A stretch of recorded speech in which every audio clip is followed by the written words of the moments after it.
સુરતના ડુમસના રિહેબ સેન્ટરમાં 32 વર્ષીય ધવલભાઈ રાઠોડનું મોત થયું। પેશન્ટને લાકડી અને મુક્કા મારીથી કરાયો નિર્દય માર અને હાથ પગ અને રસ્સાથી બાંધી પલંગ પર સુડાવી મારપીટ કરવામાં આવી અને આજે તેને છોડવાનું નથી અને આરોપીઓની ધમકી આપી હતી। માથા અને કમરના ભાગે ગંભીર ઈજાઓ પહોંચી હતી। સુરતના ડુમસના રિહેબ સેન્ટરમાં 32 વર્ષીય ધવલભાઈ રાઠોડનું મોત થયું। પેશન્ટને લાકડી અને મુક્કામાંથી કરાયો નિર્દય માર હાથ પગ રસ્સાથી બાંધી પલંગ પર સુડાવી મારપીટ અને છોડાવવાનો નથી આરોપી ધમકી આપી હતી। માથા અને કમરના ભાગે ગંભીર ઈજાઓ પહોંચી 108 દ્વારા હોસ્પિટલ ખસેડાયો। ડોક્ટરે મર્ડર જાહેર કર્યો અને ફોરેન્સિક રિપોર્ટમાં માથાની ઈજાથી મોતની પુષ્ટિ કરી આરોપી સામે હત્યાનો ગુનો નોંધાયો। ડુમસ પોલીસ દ્વારા 4 આરોપીની ધરપકડ કરવામાં આવી।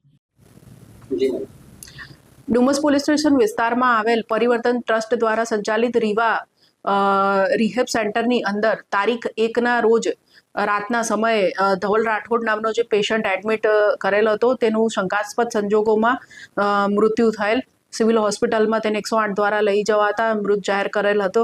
તે સંબંધે ગત રોજ મરણ જનાર પેશન્ટના જે ફેમિલી છે તેમના દ્વારા ફરિયાદ આપવામાં આવેલ છે અને પોલીસ દ્વારા જે પણ તપાસ આ મુદ્દે કરવામાં આવેલ હતી તેના આધારે ગતરોજ જે ફરિયાદ દાખલ કરવામાં આવેલ છે તેમાં વિગત એવી છે કે સદર પેશન્ટને જે છે એને રિહેબ સેન્ટરમાં તેના પરિવાર દ્વારા ભરતી કરવામાં આવેલ હતો તારીખ 28ના રોજ।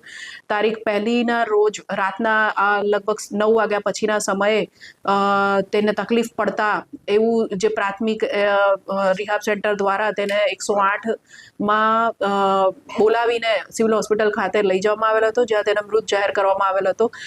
પોસ્ટમોર્ટમ જે કરવામાં આવ્યું ફોરેન્સિક પોસ્ટમોર્ટમ એની અંદર ઈજાના નિશાનો મળી આવ્યા જેથી પોલીસે આ જે મેટર છે એને સિરિયસ ગણીને તાત્કાલિક ઇન્વેસ્ટિગેશન ચાલુ કરેલ હતું અને ગત રોજ પોલીસ દ્વારા આ મુદ્દે FIR નોંધવામાં આવી છે અને આગળનું કુલ 4 ઇસમોને આ બાબતે અરેસ્ટ કરવામાં આવેલ છે। જે પ્રાથમિક તપાસમાં જણાઈ આવ્યું કે આ જે ઇસમ છે જે ચલવે છે આ રિહેબ સેન્ટરની અંદર કામ કરતા 2 કાઉન્સેલરો વોર્ડ બોય તથા ડ્રાઈવર દ્વારા દવા નહીં લેવાના મુદ્દે આ સદર પેશન્ટ ધવલભાઈ રાઠોડને મારવામાં આવેલ હતો જેના કારણે સદર પેશન્ટનું મૃત્યુ નિપજેલ છે જેથી પોલીસ દ્વારા અત્યારે કાયદેસરની વધુ કાર્યવાહી તપાસ આગળ ધરવામાં આવેલ છે। આમાં જોઈએ તો જિગ્નેશ દેસાઈ, રોહન સંઘાણી, શૈલેષ વાઘેલા અને દિલીપ જોશી જે 4 કાઉન્સેલર વોર્ડ બોય તથા ડ્રાઈવર તરીકે રીવા રિહેબ સેન્ટરમાં ફરજ બજાવે છે તેઓ દ્વારા પેશન્ટને મારવામાં આવેલ હતો। હજુ પોલીસ દ્વારા આરોપીઓને કોર્ટમાં રજૂ કરીને રિમાન્ડ મેળવવાની કાર્યવાહી કરવામાં આવી રહી છે। મેડમ જે મરનાર છે ધવલ રાઠોડ એ ક્યાંનો છે અને કેટલા વખતે આ સેન્ટરમાં મરણ જનાર ધવલ રાઠોડ છે એ મૂળ બનાસકાંઠાનો થરાદનો વતની છે અને તે માત્ર એક જ દિવસ માટે અહીં ભરતી હતો। તારીખ 28ના રોજ સાંજના 6 વાગે તેના પરિવારજનો જે તેનો ભાઈ છે જે નજીકમાં અહીંયા સુરત જિલ્લામાં રહે છે તેમના દ્વારા એમને અહીંયા ભરતી કરવામાં આવેલ હતા અને 1લી તારીખે તેનું મૃત્યુ નિપજેલ છે। બ્યુરો રિપોર્ટ જન આદેશ ન્યૂઝ।